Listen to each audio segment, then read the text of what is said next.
I'm Zev Eleff, Associate Professor of Jewish History at Touro College and Hebrew Theological College. I'm inviting you back into my classroom this semester, virtually, not in person. Last semester, I invited 3, 4, sometimes 5 colleagues to have discussions, long lectures, an hour. Some of them reached an hour and a half, 2 hours. This semester, of course, in American Jewish history, we're going to be a little briefer. Each of the 13 weeks will be broken down to 3 different themes, 3 different components. The first will be what's new, as I'll invite colleagues one at a time to discuss what's new in the field.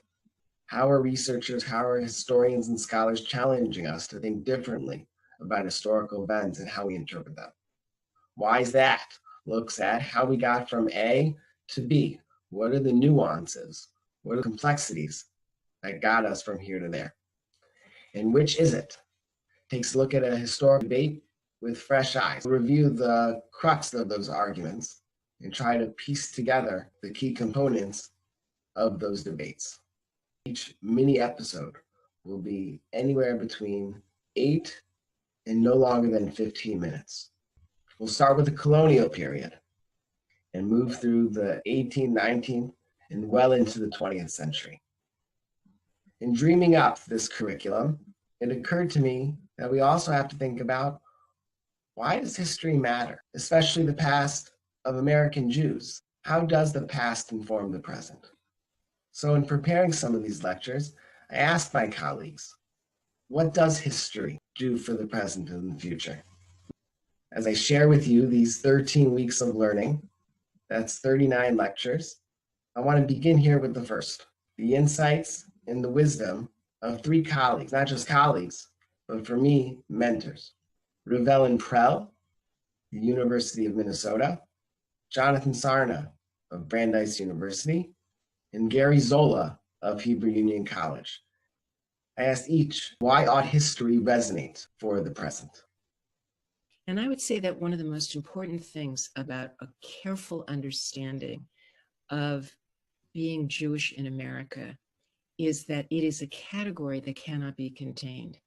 It's not just a racial category. It's not just a religious category. It's not simply an ethnic category. It defies categorizations because all of these categorizations fail us, which is why we talk over and over about the social construction of race or the social construction of sexuality or gender.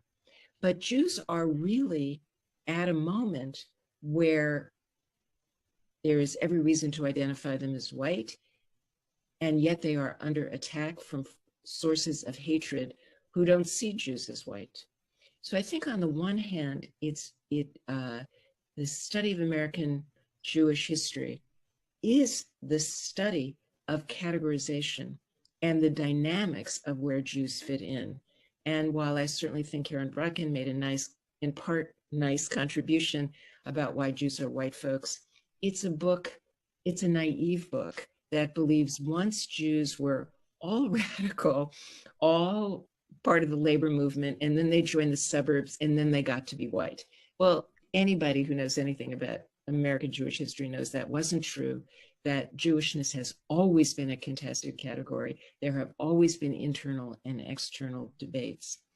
But the inability of the extreme right to see Jews as anything other than outsiders and aliens with the chance we will not be replaced, leading back to Nazi Germany, suggests that all of these categories are complex.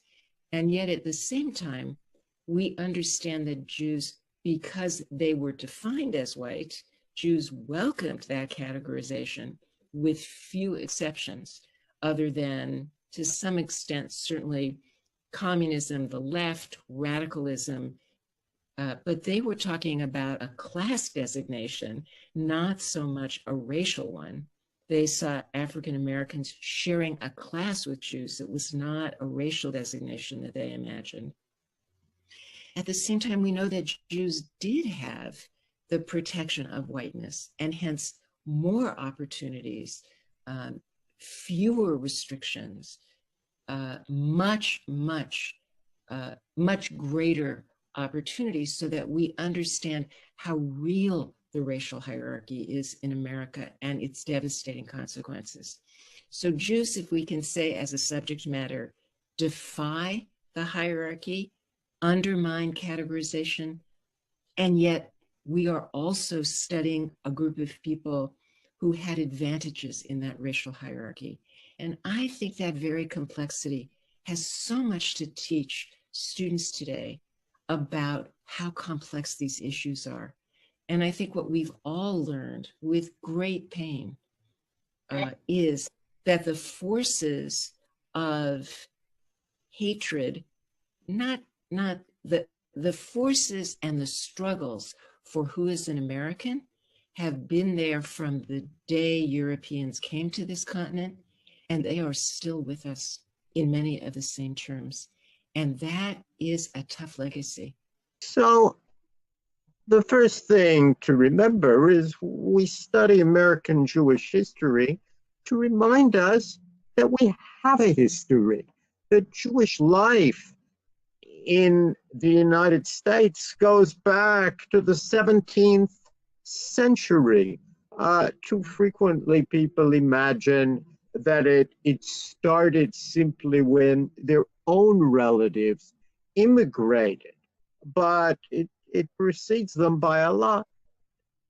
But we study American Jewish history also for the same reason that any history is valuable. It asks the question, how did we get here? How did something happen? What in the past shaped the present? If we're studying, for example, American Judaism, and it differs from Judaism in so many other countries, the question is, well, how did that happen? And when did it happen? And finally, it seems to me that we study American Jewish history because it offers us an opportunity to put the present into comparative perspective. What can we learn from earlier moments in time when something similar happened?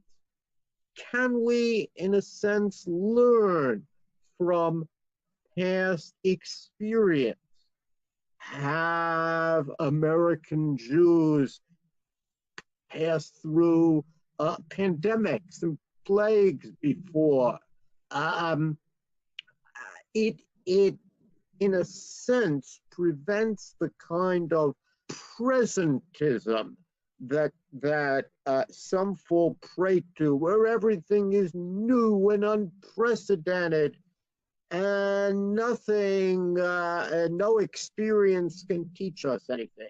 A historian very frequently finds there are precedents, and there are lessons from the past that we can apply to the present, and maybe even there are mistakes that were made in the past that we can avoid if we learn from them and do better this time.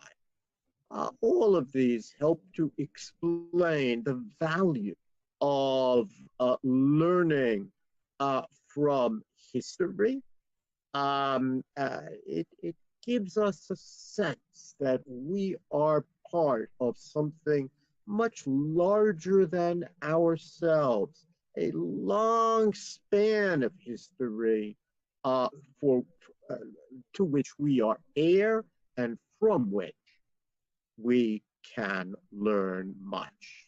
I would identify three things, Professor. I would say that, first of all, as always, American Jewish history, this is straight from my teacher, Marcus. This is not an original idea from Zola. It gives us perspective. History, knowing our past, gives us perspective on our present. That's number one.